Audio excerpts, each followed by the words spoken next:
فاعلم أنه لا إله إلا الله واستغفر لذنبك وللمؤمنين والمؤمنات والله يعلم متقلبكم ومثواكم. الحمد لله رب العالمين. وقال الله عز وجل هو الذي جعل لكم الأرض ذلولا فامشوا في مناكبها وكلوا من رزقه وإليه النشور. یہ تیسرا ایپیسوڈ ہے سورہ ملک کی تفسیر کے لیے. جیسا کہ ہماری تفسیر آیت نمبر 14 تک ہو چکی ہے، یہ تیسرے ایپیسوڈ میں آیت نمبر 15 سے ہماری تفسیر ہے. آیت نمبر 15 میں اللہ تعالیٰ کیا فرماتے ہیں کہ 4 باتوں کا ذکر ہے. آیت نمبر 15 میں 4 باتوں کا ذکر ہے. پہلی جو بات ہے، اللہ نے کہا کہ هو الذی جعل لکم الارض ذلولا، اللہ نے زمین کو جو نا ہمارے حساب سے پیدا کیا ہے. اگر یہ زمین زیادہ گھٹ ہوتی تو خبر نہیں کھود پاتے ہم لوگ. زیادہ اگر گھٹ ہے تو خبر نہیں کھودیں گے نا ہم لوگ. وہی اگر زمین زیادہ نرم ہوتی تو کیا ہم اندر چل جائیں گے. یعنی کہ ذلولا، ہمارے حساب سے اللہ نے زمین کو پیدا کیا. یہ بھی اللہ کی نعمت ہے. پھر دوسری جو بات اللہ نے یہاں فرمایا کہ فمشوا فی مناکبہا، اے لوگوں تم اس زمین میں چلو. مناکبہا مطلب پہاڑوں کے درمیان بھی چلو، یعنی کہ تم اس زمین میں چلو، یعنی کہ جاؤ تلاش کرو اپنے رزق، یعنی کہ وکلوا من رزقہ، اور اپنا رزق کھاؤ اس کے رزق، یعنی کہ زمین میں چلو اور اپنے رزق کو جو نا تم کھاؤ. وَإِلَيْهِ النُّشُورُ، تمام کو اللہ کی طرف لوٹنا ہے. مجھے اور آپ کو تمام کو جو نا اللہ کی طرف جو نا لوٹنا ہے. اس کے بعد آیت نمبر 16 میں اللہ تعالیٰ یہ فرماتی کہ اَأَمِنْتُمْ، کیا تم کو ڈر نہیں ہے؟ مجھے اور آپ کو تمام کو ڈر ہونا چاہیے. ہمارے دل و دماغ میں، ہمارے دل میں 2 چیز ہونا چاہیے. ایک رجا، اللہ کی رحمت سے امید، اللہ مجھے ثواب دے گا. ہاں، عقاب، یعنی کہ اللہ کے عذاب سے ڈر بھی ہونا چاہیے کہ اللہ مجھے عذاب نہ دے، کہ اللہ مجھے سزا نہ دے. یہ بھی ڈر ہونا چاہیے. وہی اللہ فرمایا کہ اَأَمِنْتُمْ، اے لوگوں کیا تم نہیں ڈرتے جو لوگ گنہگار ہیں، نافرمانی ہیں. اللہ فرمایا کیا تم نہیں ڈرتے من فی السماء، جو آسمان میں ہے. ایک گنہگار، کیا تم کو ڈر نہیں کہ اللہ سے جو آسمان میں کیا کر سکتا ہے وہ؟ ان یخسف بکم الارض، اللہ تم کو زمین میں دھسا سکتا ہے. اللہ تم کو زمین میں دھسا سکتا ہے، یہ اللہ کے لیے آسان ہے. فاذا ہی تمور، جب وہ زمین ہلے گا، جب زلزلہ آئے گا تو اللہ تعالیٰ زمین میں دھسا سکتا ہے، یہ اللہ کے لیے آسان ہے. آپ دیکھیں گے ایک حدیث صحیح ہے، صحیح بخاری میں، ایک انسان ٹخنے سے نیچے کپڑا چھوڑ کے چل رہا تھا. یعنی کہ اللہ نے کہا کہ گنہگاروں سے، اے گنہگاروں سنبھل جاؤ. اللہ تعالیٰ چاہے تو زمین میں دھسا سکتا ہے. ایک انسان ٹخنے کے نیچے کپڑا چھوڑ کے چل رہا تھا، اللہ نے خسف بھی، اللہ اس کو زمین میں دھسا دیا.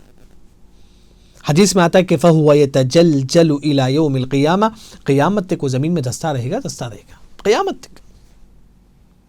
یعنی کہ کتنی بڑی بات ہے. اللہ نے کہا کہ گنہگاروں تم سمجھ جاؤ. اسی وجہ سے حدیث میں آتا ہے ان فی امتی خسف ومسق، اس امت میں بھی اللہ تعالیٰ کئی لوگوں کو زمین میں دھسا دیں گے. اس امت میں بھی کئی لوگوں کو اللہ تعالیٰ زمین میں دھسا دیں گے. وہی اللہ تعالیٰ یہاں فرماتے ہیں فَإِذَا هِيَ تَمُورُ، جب زلزلہ آئے گا. کئی جگہ زلزلہ آتا ہے، ہم سنتے ہیں جاپان میں زلزلہ آیا، وہاں زلزلہ آیا. یہ سب اللہ تعالیٰ کے ہاتھ میں ہے. پھر اس کے بعد اللہ نے فرمایا کہ ام امنتم من فی السماء ان یرسل علیکم حاصبا، کیا تم کو ڈر نہیں ہے جو آسمان میں ہے. یعنی کہ اللہ کا ڈر بھی ہمارے دل و دماغ میں ہونی چاہیے. کیا تم کو ڈر نہیں ہے جو آسمان میں ہے. ان یرسل علیکم حاصبا، ایک کہ اللہ تم پر پتھروں کی بارش کرے. ہو سکتا ہے کہ اللہ تعالیٰ پتھروں کی بارش کر سکتا ہے، جس طرح اللہ نے ابرہا کے لشکر پر اللہ نے کی تھی. سورہ فیل آپ پڑھیے، تبت الم تر کیف فعل ربک باصحاب الفیل. جب ابرہا نے اپنے لشکر لے کر کعبۃ اللہ کے قریب آتا ہے، پرندے آتے ہیں، پرندے اپنی چونچ میں جو ہے نا پتھر رکھتے ہیں، وہ پتھر پھینکتے ہیں. عبداللہ بن عباس فرماتی ہیں دیکھیے پتھروں کا عذاب بھی اللہ کا بڑا خطرناک ہوتا ہے. ابرہا کے لشکر پر جب پتھر گرتا تھا، ایک انسان کے سر پر سوراخ ہو جاتا تھا. وہ سوراخ ہو کے سیدھا جو ہے نا باہر نکل جاتا تھا.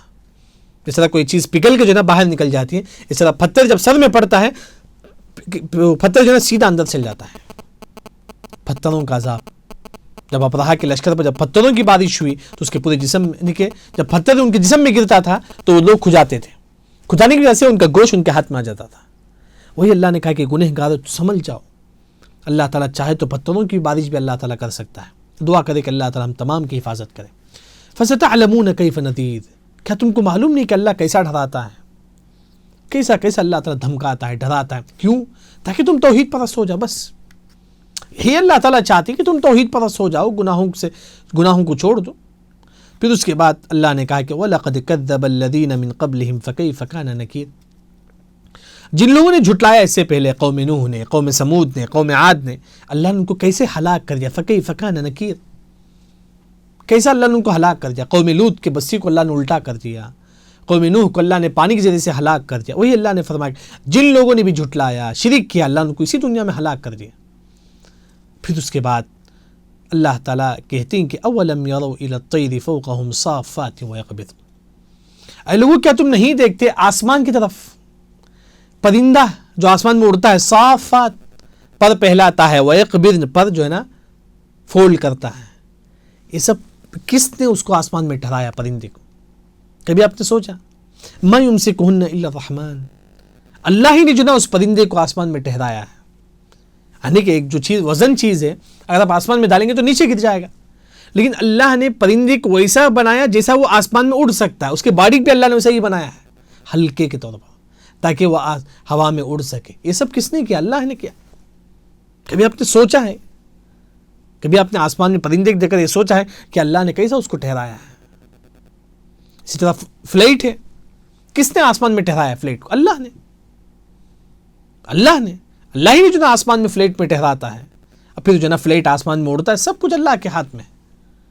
وہی اللہ تعالیٰ فرماتی کہ ما یمسکہن الا الرحمن. اللہ کے علاوہ کسی نے اس کو نہیں ٹھہرایا. یعنی کہ آپ فلائٹ پہ بیٹھ کے یہ مت سوچو یہ پائلٹ ہی جو نا آسمان میں جو نا فلائٹ کو اڑاتا ہے. ہاں اڑاتا ہے، لیکن کھڑانے والا کون؟ سب اللہ کے ہاتھ میں. پائلٹ کے ہاتھ میں کچھ نہیں، سب کچھ اللہ کے ہاتھ میں. انہ بکل شیء بصیر.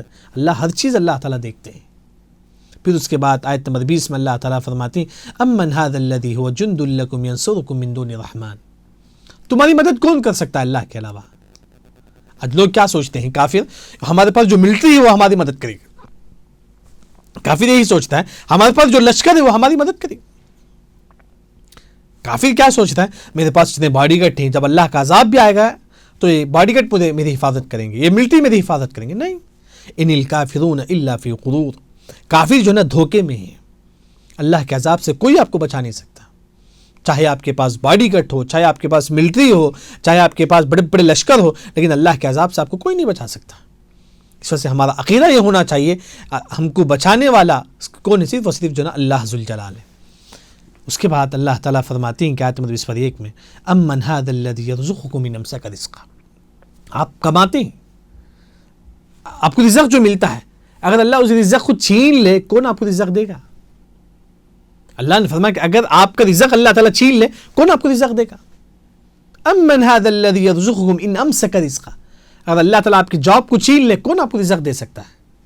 بل لجوا فی عتو و نفور. اس کے بعد اللہ جب کوئی رزق آپ کو دیتا ہے، اس کے باوجود بھی تم ظلم میں، کفر میں جو نا اڑے ہیں، اس کے باوجود بھی تم گناہ کرتے ہیں. اسی وجہ سے حدیث میں آتا ہے ان المؤمن لا يحرم الرزق بذنب یصب.